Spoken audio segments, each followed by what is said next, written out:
All right, I promised All-22, and I did All-22, and I've had a busy day today. But that's part of it. Jason Peters, I talked about him. You know, the snaps that he got the opportunity with. I'll tell you what, the lateral agility, the lateral slide, the power that he played with in this football game was better than what he played against when he was with Chicago. He looked like the movement and stuff like that, the things that, Gavin, that I was worried about, that ability to cut off and make those blocks where you have to get your body in front. It's not quite there, but it's close. But when he was with Chicago, he had no chance of making those types of blocks. So he's come in, he's done a good job of getting in shape, getting in condition, but the opportunities he got, I only mentioned the one time it was on the 3rd and 12 play was the only time I felt like that he was off in what, his assignments were. But other than that, he was a hard guy to move. In pass protection, he did a really good job of working with Broaddus on some of the combination blocks that they had. They had to pass a couple of twist stunts. He was able to get that done. So, yeah, having him in, man, I didn't know what to honestly expect for him at guard.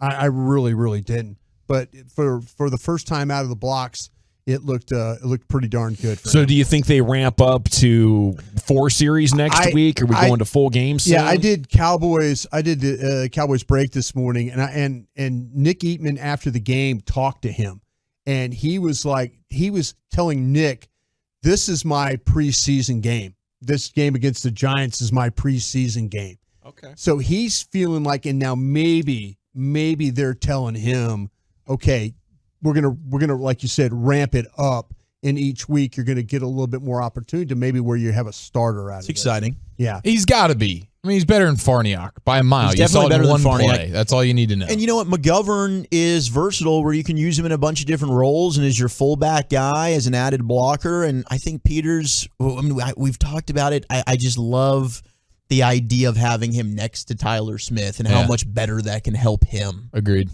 Well, it was some impressive work. And like I said, I was worried about the run blocking stuff, and it was just fine. That the long run that went behind him too, that he had to adjust on, that the Giants linebacker tries to run behind him, tries to go behind him on the play, and he was able to adjust. If he's not in shape or not in condition or not, the movement part of it's not good, maybe the linebacker makes the play, but he slammed the door, and then that's how the ball got through there. So nice job with him and the opportunities that he got. Again, we'll see if he gets more as the season goes along. These tight ends did a really nice job of blocking. There's several of the runs that went to the outside were because of what Jake Ferguson and Peyton Hendershot were able to do. And what they also used is they used Noah Brown as a big body on the outside as well. The crack toss stuff to get the ball to the outside, Noah crack, and then they get everybody around the big blocks, with these tackles, pulled the center a couple of times on that. The Cowboys had success in 12 personnel running the ball because of what Ferguson and Hendershot were able to do at the point of attack. So keep that in mind going forward, though, as they start to run this ball or get more into it. These tight ends, they play with a lot of nastiness to their game in the way that they like to finish. So I was excited to see that. Hugely encouraging. Actually, didn't miss Dalton Schultz much. No, last night. You really didn't. A really nice job by Turpin and him using him as a blocker as well. We talked about him on how he's a returner. He was the kickoff return that he had that they kicked it short like it was a short kick, punch kick, whatever you want to call it. Yeah. I don't know why you would even kick him the ball, because the Cowboys ran a scheme where they left one guy unblocked and it was his man to beat, and that's the man who made the tackle. They had everybody else blocked on the play. And if somehow, some way Turpin beats the guy that they leave unblocked, that's a touchdown on a kickoff return.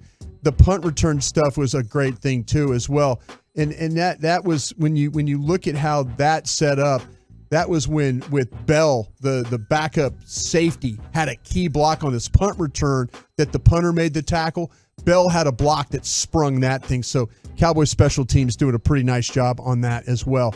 When you look at the defensive side of the ball and what you were able to see, Diggs should have had 3 interceptions in this game, guys. Mm-hmm. Yeah, one of them should have been a house call. One of them should have been a house call, went right through his arms. The other one, early in the game, he had a chance where he had his hands on the ball, misplayed that, and then got the final one. But This could have been a game where you had multiple sacks from Lawrence, and then you would have had 3 turnovers from Diggs. Unfortunately, though, he misplayed the ball on 2 of those plays.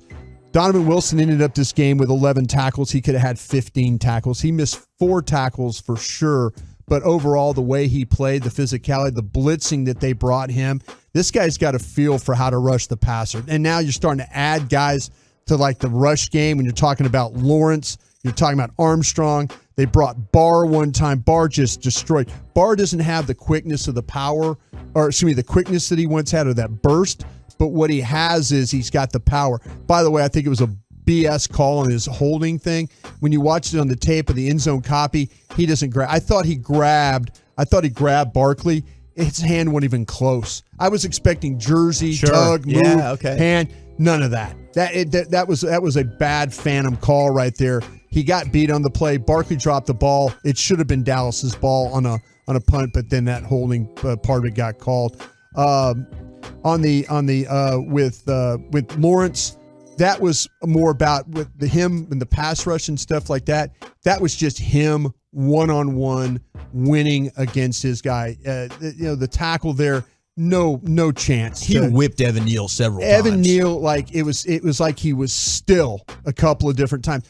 Tank has got this ability to slap hands and get his shoulder inside and then get to the spot. There were a couple of times there where he was able to. I think that could have been a 4 or 5 sack game for him as many times as he beat Neal. If you're looking at the All-22, that's something that you can keep an eye on there. He did a great job of rushing. Cowboys defense played very, very well in this football game.